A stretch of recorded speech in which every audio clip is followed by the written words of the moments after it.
नमस्कार, मैं आस्था श्रीवास्तव और आप देख रहे हैं लोकनाथ। आइए डालते हैं आज की खास खबर पर नजर।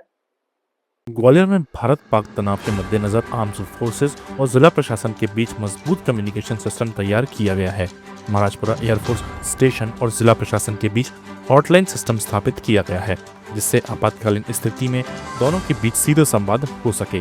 ग्वालियर कलेक्टर रुचिका चौहान ने बताया कि बीएसएनएल की मदद से इस हॉटलाइन सिस्टम को तैयार किया गया है, जो जिला प्रशासन के कंट्रोल कमांड सेंटर और पुलिस कंट्रोल रूम से जुड़ा हुआ है। इससे युद्ध जैसी आपातकालीन स्थिति में जिला प्रशासन और एयरफोर्स स्टेशन के बीच तत्काल एक्शन लेने के लिए क्विक रिस्पांस डेवलप हो सकेगा। ग्वालियर को सिविल डिफेंस डिस्ट्रिक्ट्स में शामिल किया गया है और इस हॉटलाइन सिस्टम के जरिए आपातकालीन स्थिति में मजबूत एक्शन जल्द से जल्द लिया जा सकेगा। कोई उसके एक्सपेंडिशन नहीं हो रहा है, तो ये लोकेशन फील्ड मेथड हो गया। इससे हमें ये कंफर्म हो गया कि जो व्यक्ति है वो क्लिनिकली डेड है, और अगर उसको 4 से 6 मिनट के बीच में अगर उसको सीपीआर दिया जाए तो उसकी जान बच सकती है, दोबारा कॉन्शियसनेस में आ सकता है। इसके लिए हमें उसे 30 कंप्रेशन और 2 रेस्क्यू ब्रीथ देनी होगी।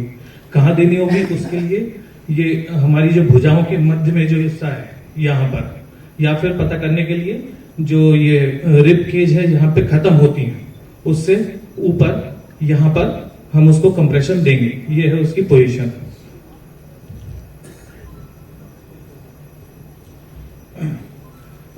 सबसे पहले हम अपना मास्टर हैंड इस्तेमाल करेंगे। मैं लेफ्टी हूं तो मैं अपना लेफ्ट हैंड इस्तेमाल करूंगा। जो आपका मास्टर हैंड है, जैसे राइट हैंड है, तो राइट हैंड इस्तेमाल करेंगे और उसके बाद उसको सपोर्ट देंगे दूसरे हाथ से।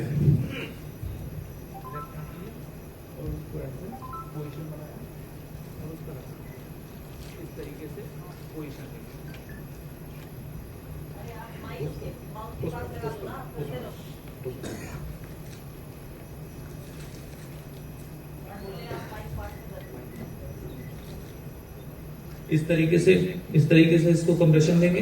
कंप्रेशन देते टाइम ध्यान रहे कि कोहनी कंधे आपके समान हो, सीधे हो, मुड़े ना हो, और कमर से ज्यादा हिस्सा उसके ऊपर, जिससे ज्यादा से ज्यादा ताकत लगाई जा सके, ऐसे हम उसे ताकत लगाएंगे, जिससे ज्यादा से ज्यादा उस पर प्रेशर हम डाल सकें।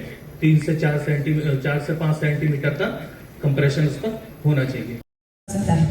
एक बच्चा तेजी से पर्दे खींचता है, एक किशोर दादी की मदद करता है लाइट्स बंद करने में। एक परिवार एक साथ, हम घबराते नहीं, हम एकजुट होते हैं। शहरों से गांवों तक एक मौन अंधेरा फैलता है, डर से नहीं बल्कि एक भावना के साथ, देश के प्रति प्रेम, एक दूसरे की सुरक्षा के लिए समर्पण और इस विश्वास के, जहां हर नागरिक राष्ट्र का प्रहरी है। आउट की स्थितियां कैसे दूर करनी, इसके बाद एक और स्थितियों में भी हमारे विद्यालयों के स्तर पर किस प्रकार से चीजों को देखना है, क्या प्रिकॉशंस लेने हैं।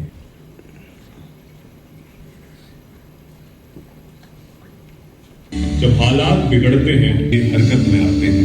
बत्तियां बंद करो, खिड़कियां बंद करो, पर्दे खींच दो, और बच्चों से कहा जाता है नीचे बैठे हैं कि क्या करना है। कोई डेस्क के नीचे जाता है, कोई दीवार के पास सिमटता है। अपने सिर को इमरजेंसी के पास में रखकर प्रत्येक कक्षा की तरफ बढ़ते हैं। रात को मोटे पर्दे लगाना, मोबाइल या टॉर्च की रोशनी ढक देना, ये छोटी बातें बड़ा फर्क डालती हैं। घर में एक छोटा सा इमरजेंसी किट होना चाहिए, दवाइयाँ, टॉर्च, पानी और कुछ जरूरी सामान। ऐसे पलों में एक तस्वीर बनती है, पूरा स्कूल एकजुट, शांत और पूरी तरह तैयार। ये डर नहीं होता बल्कि भरोसा होता है कि सबको पता है क्या करना है। जब सब साथ मिलकर तैयारी करते हैं तब मुश्किलें बड़ी नहीं रहती। तो याद रखिए, बत्तियां बंद, नीचे झुको, सिर ढको, खिड़कियों से दूर रहो, शिक्षकों की सुनो, परिवार से बात करो और अपनी किट तैयार रखो। हर बच्चे की सुरक्षा से ही भारत का भविष्य महफूज रहेगा। कहीं भविष्य के लिए एक बड़ा काम किया गया। सिविल डिफेंस वॉलंटियर्स को तैयार करना और सिविल सोसाइटी तक अवेयरनेस फैलाना, ये सिविल डिफेंस की जो एक्ट है उसके तहत ये कार्रवाइयाँ होती हैं। और जो वर्तमान परिदृश्य है देश में, और सिर्फ उसी के लिए नहीं, आगे भी किसी भी प्रकार की इमरजेंसी के लिए ग्वालियर के नागरिक तैयार हैं। उसके लिए आज ये एक वर्कशॉप किया है। ये वर्कशॉप सब रेगुलर बेसिस पर और भी डिसेंट्रलाइज तरीके से करते हम लोग रहेंगे, जिसमें स्टूडेंट्स को, युवा को, सभी लोगों को जोड़ेंगे। सिविल डिफेंस वॉलंटियर्स का हम लोग एक तरीके से आप कहें एक एम्पैनलमेंट करने जा रहे हैं।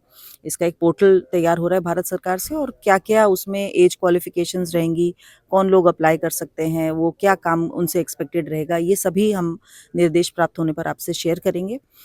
इसमें मेनली हम लोग हर पंचायत लेवल पर 2 से 5 और शहरी क्षेत्रों में अगर हम देखें तो वार्ड्स में 10 से 15 लोगों को एज सिविल डिफेंस वॉलंटियर्स हम लोग अपने यहाँ पर डिप्लॉय करने का प्रयास हम लोग करेंगे। इनके हमारे एनरोल हो जाने के बाद में एक ट्रेनिंग कराई जाएगी, जो कि बेसिक आज आप लोगों ने जैसे डेमोज देखे, आपातकालीन स्थिति में मेन रिसोर्सेज के नहीं होने की स्थिति में भी कैसे समान वस्तुओं के माध्यम से, समान टेक्निक के माध्यम से किसी इंजर्ड पर्सन को रेस्क्यू किया जा सकता है, उसको हेल्थ फैसिलिटी तक ले जाया जा सकता है। वार्डन रोल भी आपने इसमें तैयार किया है। सिविल डिफेंस वार्डन्स और ब्लैकआउट वार्डन्स, ये लोग रहेंगे। वार्डन शब्द से जैसे हम समझते हैं ये डिसिप्लिन को इन्फोर्स कराने वाले लोग हैं। तो ब्लैकआउट के जो ड्रिल्स हम लोगों ने अभी किए, कभी वास्तविक रूप से हमको यदि इसको करना पड़ता है तो सायरन बजने के बाद में आपके क्षेत्र में, आपकी कॉलोनी में किस प्रकार से कार्रवाई होना, पहला हमारा काम रहेगा हम सब लोगों तक अपने संदेश को पहुंचा सके।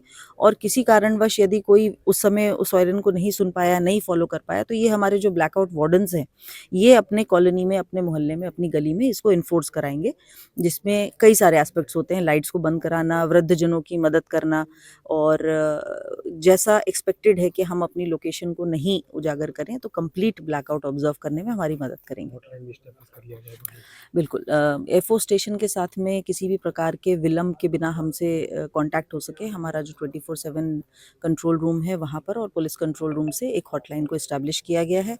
बीएसएनएल की टीम में इसमें बहुत ही अद्भुत स्पीड से काम किया। ऐसे ही वीडियोस को देखने के लिए आप लोकनाथ के YouTube चैनल को सब्सक्राइब करें। साथ ही हमारे अन्य सोशल मीडिया हैंडल्स जैसे कि फेसबुक और इंस्टाग्राम को भी आप फॉलो कर सकते हैं।